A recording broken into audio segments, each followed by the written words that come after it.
Before we start, I need you to do something. Pick a direction, any direction. North, south, don't matter. No, remember it, because at the end of this history, you might not be able to find it again. I want to tell about a pattern that I can't stop thinking about. Experienced hunters, men who spend decades in the Amazon, men who could navigate with a smell of wet bark and the sound of insects, go into the forest and come back wrong. Not jured, not lost, wrong. Sitting at the edge of their villages for hours, staring at the trees, not speaking, some never going back in. A few not come back at all. And when you ask the indigenous peoples of Brazil what happened, they don't look surprised. They look like you just asked the most obvious question in the world. Of course something happened to them. They disturbed the Curupira. Before we go any further, I need to understand something about where this legend comes from. The Amazon is not just big, it is incomprehensibly big. 5.5 million square kilometers of jungle so dense that there are entire regions where sunlight has never touched the ground. People disappear in the Amazon. That's not a legend, that's a documented reality. But the interesting thing isn't that they disappear. The interesting thing is how they disappear. The indigenous people of Brazil, the Tupi, the Guarani, the Kayapó, were not frightened villagers inventing monsters to explain things they didn't understand. These were expected naturalists. People who could identify thousands of plant species by touch alone, who could predict weather by watching how leaf cutter ants walk, who navigate river in complete darkness and never got lost. They understood the jungle better than any scientist who has studied science, and every single one of them feared the Curupira. The first written record of the Curupira comes from 1560. A Jesuit priest named Father José de Anchieta documented it while writing about the indigenous tribe he encountered. That was before Shakespeare born. And the tribes told him they had been living with these legends long before any of them were alive. A story that survives unchanging across thousands of years, across dozens of different cultures and languages. Doesn't survive by accident. Something kept it alive. And I think I know what. If this is the first time here, this channel exists to bring Brazilian folklore to the world. The legends have never crossed the Amazon. If that's something you want more, subscribe. No legends every week. Until one gets strange for here. Now, let me tell you what the Curupira actually is. Picture a shield, head of a 10-year-old, with tangled hair, forehead and orange. The kind of color you can't miss even in low light.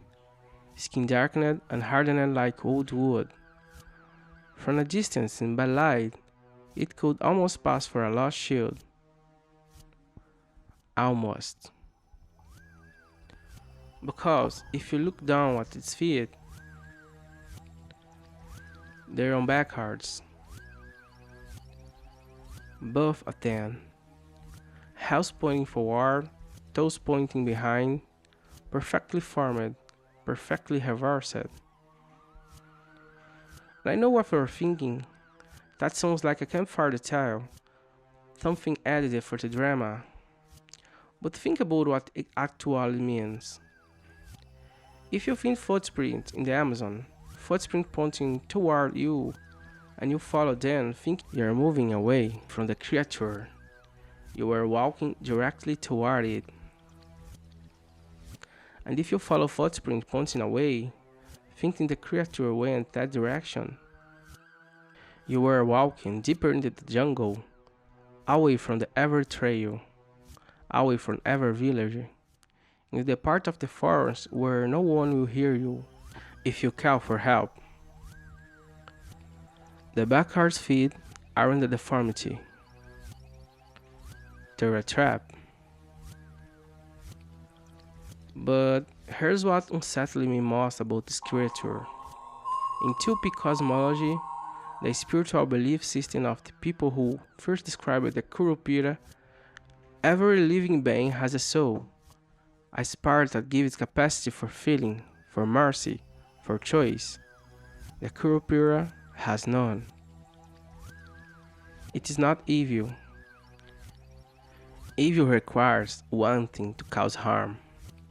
The Curupira simply does not recognize you as something that matters. You are either expecting its force or are a problem.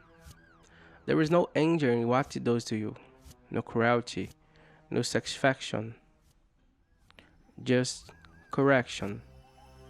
So, when does it leave you alone? And when does it decide you're a problem? Indigenous communities were specific about this. Hunt to feed your family, the Curupira ignores you. Think you only what you need, it ignores you. Walk the forest, live in it, study it, expect it, it ignores you completely. But hunt for sport, take more than you can eat. Kill a nursing mother animal while her young are still alive. Cut trees without purpose. It notices. And then the question becomes, how badly did you break the holes? At the middle level, disorientation. You walk in one direction for 3 hours and arrive back exactly where you started. Your compass still works. The stars are in the right place. The moss is on the right side of the trees. But you walk in circle and circle, and you cannot understand why. Hunters who experienced this say it felt like the forest was rearranging herself around them. Landmarks they walked past 1,000 times, suddenly unrecognizable. Paths that should be there, simply gone.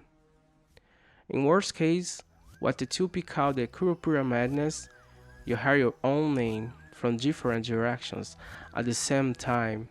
You hear louder with no source.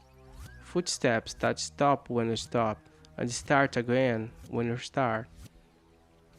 Some people found this way were recovered days later, miles from where they went in, no memory of how they got there. Some were never found it. Before we go any further, I wanted to ask you something. Did you grow up hearing about the Curupira? If it's so, what version did your family tell you? Drop in the comments. I genuinely had all of them. And if this history is getting under your skin, that's about to get worse. Worse were these legends separates from the most forest monsters. The Curupira can be negotiated with. Not begged, not tricked, nor bargained with. Negotiated with. As a guest, speak to a host. The traditional practice still observed by indigenous communities and by many rural Brazilians in the Amazon today involves leaving offerings at the edge of the forest before entering. Tobacco, cachaça, the traditional Brazilian spirit, sometimes food, always accompanied by spoken words, a request for passage, an acknowledgement that you understand where spaces are entering. It's a remarkably simple concept. When you strip it down, you are not the owner of this place. You are a visitor. Behave accordingly. There are also things that trigger punishment, regardless of intent. Never whistle in the deep jungle after dark. The Curupira is a whistle as a territory claim, as you declaring that you own the ground you're standing on. Never point at trees or animals unnecessarily. In Tupi tradition, pointing is a form of possession. The forest does not belong to you. Never kill more than you was, no exceptions. And this one, I need you to sit with this one. Remember at the beginning of this video when I asked you to pick up direction and hold it in your mind? That's exactly what the hunters who entered the Amazon tried to do. Fix the direction, hold it, and the ones who encountered the Curupira described the same thing. The moment they realized and can no longer hold it, the directions they were certain of, just gone. And there is one final hurdle. If you're walking through the jungle and you hear a child logging with no shield inside, do not follow it. That's not a shield. I know what some of you are thinking. This is a beautiful ancient story, but still a story. Dense forests disorients people, it's dark, it looks the same in every direction. The psychology of disorientation is well documented. Far now, let me tell you about the Trans-Amazonian Highway. In 1917, Brazil's military government launched one of the most ambitious construction projects in history, a highway cutting straight through the heart of the Amazon. They sent thousands of workers deep into regions that had never been touched by industry. Most of these men come from cities, São Paulo, Rio de Janeiro, Fortaleza. No connection to indigenous culture, no reason to believe in anything those locals believed. And yet, in company records made public decades later, supervisors documented the widespread reports of workers refusing to re-enter specific sections of jungle. Those found moved overnight. Men discovered sitting at the tree line, unable to explain where they had been for the past 7 hours. The government labeled it mass hysteria. The workers called it something else. Most recently, in the early 2000s, an environmental research team in the Xingu region documented something their official reports couldn't explain. On 3 separate occasions, different team members, different days, experienced field researchers with functioning GPS equipment walked in a conformed straight line, and arrived at the same clearing they had left 40 minutes before. GPS confirmed direction. GPS confirmed distance. The force said authorize. One researcher, 15 years of Amazon field work behind her, wrote 4 words in her field notes that day. 4 words that I haven't been able to stop thinking about since I first read them. The forest field, Anoia.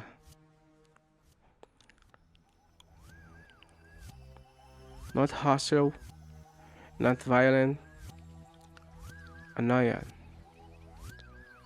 Like a house feels when you walk into it uninvited, and the owner is in the next room, waiting for you to realize your mistake. If this history is doing what I think it's doing to you right now, subscribe. Every week I find a Brazilian legend that world never had about. Some of them are older than writing story. Some of them, I'm not sure, are just legends. They deserve to be heard, and you clearly agree. We won't still be here. Here's what I keep coming back to. The Curupira is not a monster in the way we usually mean it. It doesn't hunt you because it enjoys it. It doesn't collect souls. It doesn't hate you. It is, in the most literal sense, a guardian. A force that exists before the first human being walked into that forest, and that will exist long after the last one walks out. The legends around it aren't warnings about the supernatural, they're warnings about arrogance, about walking into a space older and larger than yourself and behaving as if it belongs to you. Remember at the beginning of this video, I asked you to pick a direction and hold on it. Now tell me, can you still feel it? Or did the history take it from you somewhere along the way? That's what the Curupira does. It doesn't need to touch you. It doesn't need to show itself. It just needs you to forget which way you come from.